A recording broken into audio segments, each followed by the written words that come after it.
ಅದು ನಿಜಕ್ಕೂ ಸಂತೋಷ ವಿಚಾರ. ಮೈಸೂರಿನ ಪರಂಪರೆಯಲ್ಲಿ ನಾವು ಮೂಗೂರಿನ ನೃತ್ಯ ಕಲಾವಿದರನ್ನ ನೋಡ್ತಾ ಇದ್ದೀವಿ, ದೇಜಮ್ಮ ಅವ್ರನ್ನ ನೋಡಿದ್ದೀವಿ. ಹಾಗೇನೆ ಇತ್ತೀಚಿನ ಮಹಿಳಾ ಕಲಾವಿದರಲ್ಲಿ ನಮ್ಮ ವೆಂಕಟಲಕ್ಷ್ಮಮ್ಮನವ್ರನ್ನ ನೆನೆಸ್ಕೊಳ್ಳದೆ ಹೋದರೆ ಯಾವ ಕಾರ್ಯಕ್ರಮ ಕೂಡ ಪೂರ್ಣ ಆಗಲ್ಲ ಅಂತ ನನಗೆ ಭಾಸ ಆಗಿದೆ. ಹಾಗೇನೆ ಪುರುಷ ಸರಸ್ವತಿಗಳು ಅಂದರೆ ಈಗ ಮೈಸೂರಿನ ಕಾರ್ಯಕ್ರಮಗಳಲ್ಲಿ ತಮ್ಮನ್ನ ತಾವು ತೊಡಗಿಸಿಕೊಂಡಂತಹ ಕೆ ರಾಮಮೂರ್ತಿರಾವ್ ಅವರು ಕೂಡ ವೆಂಕಟಲಕ್ಷ್ಮಮ್ಮ ಅವರ ಶಿಷ್ಯಂದ್ರು, ಕುಮಾರ್ ಅವರು ಇದ್ದಾರೆ. ಹಾಗೆ ಇನ್ನೂ ಹಲವು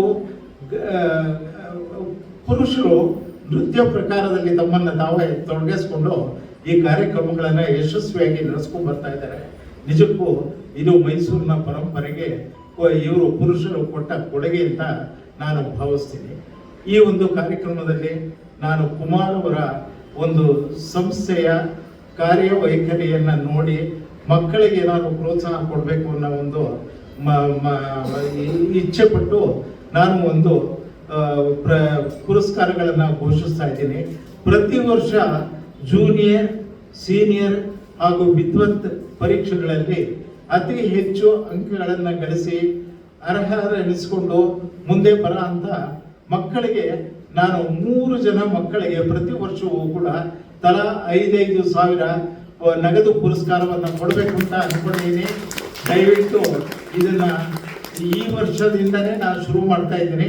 ಕುಮಾರ್ ಅವರು ಇದಕ್ಕೆ ಒಪ್ಪಿಗೆ ಕೊಡಬೇಕು ಅಂತ ನಮಗೆ ಅನ್ಸುತ್ತೆ. ದಯವಿಟ್ಟು ಅವರು ಒಪ್ಪಿಗೆ ಕೊಡಬೇಕು. ಮಕ್ಕಳಿಗೆ ಯಾವ ಕಡೆಯಿಂದ ಪ್ರೋತ್ಸಾಹ ಬಂದರೂ ಕೂಡ ಸಣ್ಣ ಮೊತ್ತದ್ದೇ ಆಗಿದ್ರು ಕೂಡ ಅವರ ಮುಂದಿನ ಒಂದು ವ್ಯಾಸಂಗಕ್ಕೆ, ಅದು ವಿಶೇಷವಾಗಿ ಅಕಾಡೆಮಿಕ್ ವಿಚಾರಗಳು ಬಿಟ್ಟು ಈ ಕಲ್ಚರಲ್ ಪ್ರೋಗ್ರಾಮ್ಗಳಲ್ಲಿ ಮಕ್ಕಳು ಮುಂದಕ್ಕೆ ಬರ್ತಾರೆ ನೋಡಿ, ಅದು ನಿಜಕ್ಕೂ ಕೂಡ ಶ್ಲಾಘನೀಯ ವಿಚಾರ.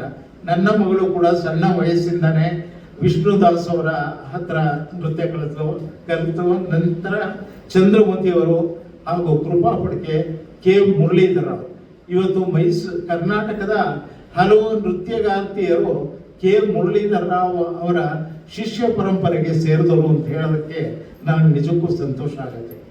ಈ ಒಂದು ಕಾರ್ಯಕ್ರಮಕ್ಕೆ ನನ್ನನ್ನು ಆಹ್ವಾನಿಸಿದ ಈ ಸಂಸ್ಥೆಗೆ ನಾನು ಆಭಾರಿಯಾಗಿದ್ದೇನೆ. ಧನ್ಯವಾದಗಳು.